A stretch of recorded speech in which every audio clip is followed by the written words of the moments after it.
Well, what's happening, YouTube? Welcome back to A Therapeutic Edge. I have got some budget fantasticness on the table in front of us today, and it is just a ridiculously named knife. This is a Tunafire.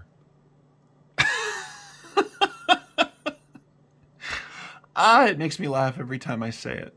So I peruse Amazon looking for budget fun periodically because not everything can be expensive and titanium and, you know, all that stuff. And even our sort of familiar budget companies, Civivi and CJRB and these guys are up around the $50 or $60 or $75 mark now. And so I like to find stuff that's, still in that sweet, super budget sweet spot of about 29 or 30 bucks. So I poke around Amazon and I came across Tunafire. I wish I was making that up. It is the silliest name ever. And I thought, all right, I wonder what those are about. So I poked around and I found this one, and it doesn't even have a fancy name. It's just the Tunafire Cleaver. But look at that blade. Now it is D2. It is Micarta steel liners.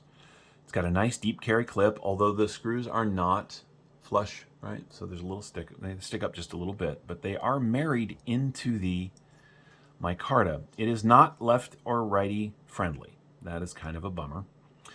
But for $29, that's the way it goes. The steel liners are milled, and it does have a sprung steel clip, which works really well. But I just love this blade. It's a nice piece of D2. Now I can hear you saying, well, is it real D2? And my response is, I don't know. It's 29 bucks. My experience with it is that it holds an edge as well as any of the other D2 knives that I have. So it's either D2 or a really close substitute.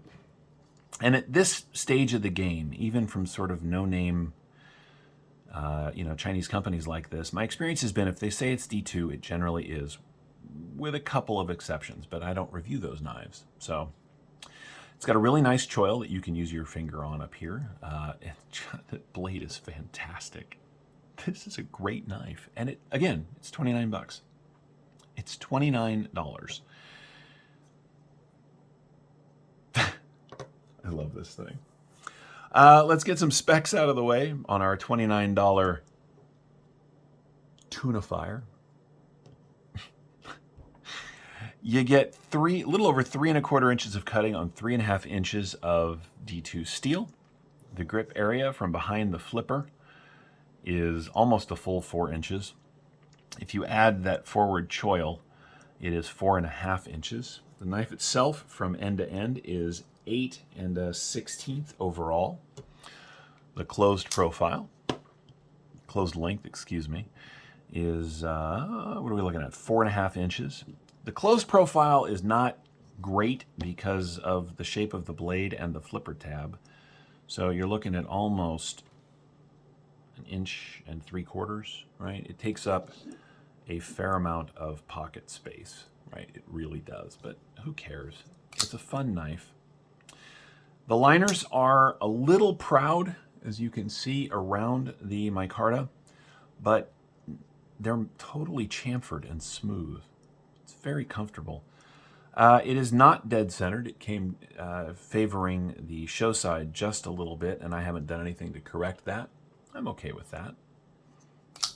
Action is excellent. They managed, I don't know if you can see this or not, but the lock bar steps out just a little bit, so your thumb gets to it really easily, and then it just drops shut. That is a fun pocket knife. You can deploy it with the flipper tab, which works every single time, and of course it's got this hole in it, so you can flick it really easily.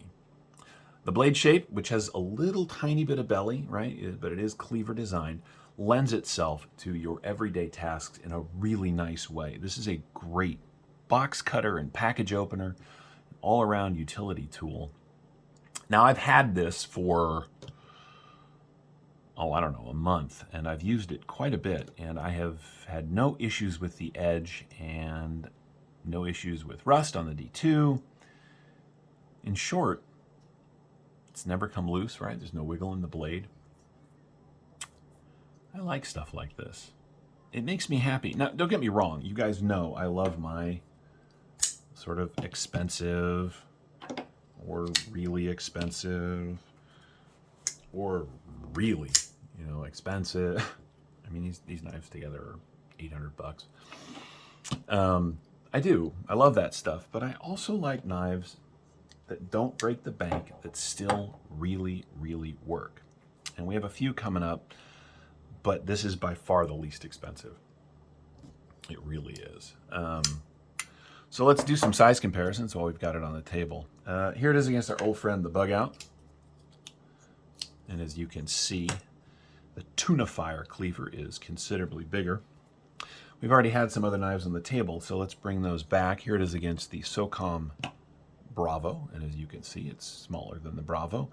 But to be fair, you can buy 10 of these for the price of one of these. This is, right, I mean, that's just how it goes. Are they competitive? No, of course not. But what I'm getting at is that if you want a lot of interesting knives, you can still hit Amazon and buy a bunch of cool designs that aren't going to make you take out a bank loan. I don't know. I think it's worth looking at. Here it is against the Baby Bug Out. Excuse me, the Baby Banter. Wow. There you go. Tunafire is a full-size knife. And you get to say Tunafire. I mean, honestly, I'm a dork, so every time I pull this thing out to use it, I say Tunafire, just because it cracks me up. Let's get some other specs out of the way, shall we? All right, so what do they give you? Well, you get, at its thickest spot back here, you get 3.24 millimeters of D2, which is nicely sized. It's a reasonably thick slice, but because of the relatively high grind, it does come down to a very nice and slicey edge. It's not a razor blade. It is a little thick behind the edge, but cuts like crazy. I'm not really sure what else you'd want. The handle is 12.76 millimeters, so it's just over a ½ inch, right? As you can see, we are just over a ½ inch. The action's really good, and that's what you get. It's running on bearings. This is not a complex or terribly intricately made knife. It's just a really nice functional tool with a wonderfully silly name. Tunafire. Makes me happy. Let's weigh it out. I don't know.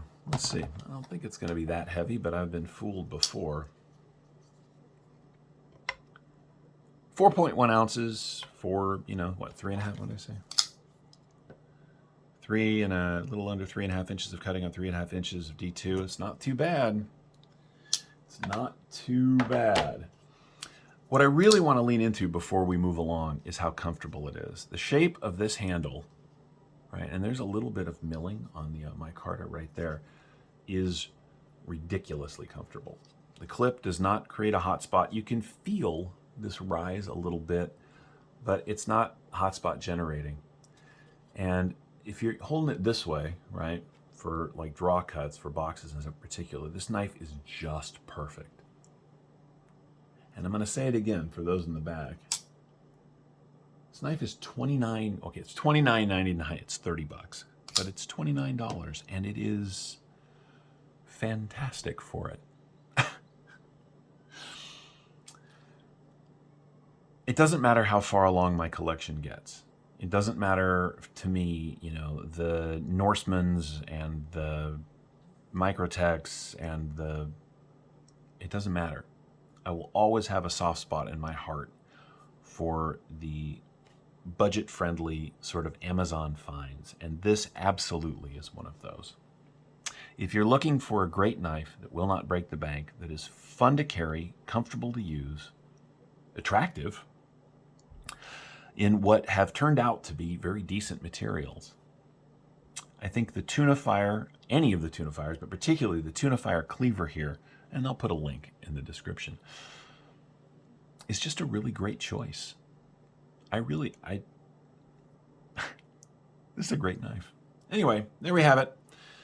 The Tunafire Cleaver, a $30, all right, $29.99, $30 Amazon find that is fun, functional, and very cool. And I hope you've enjoyed this look at it. I know I have enjoyed using it. It is a great sort of, oh shit, throw it in the bag knife because it's not expensive.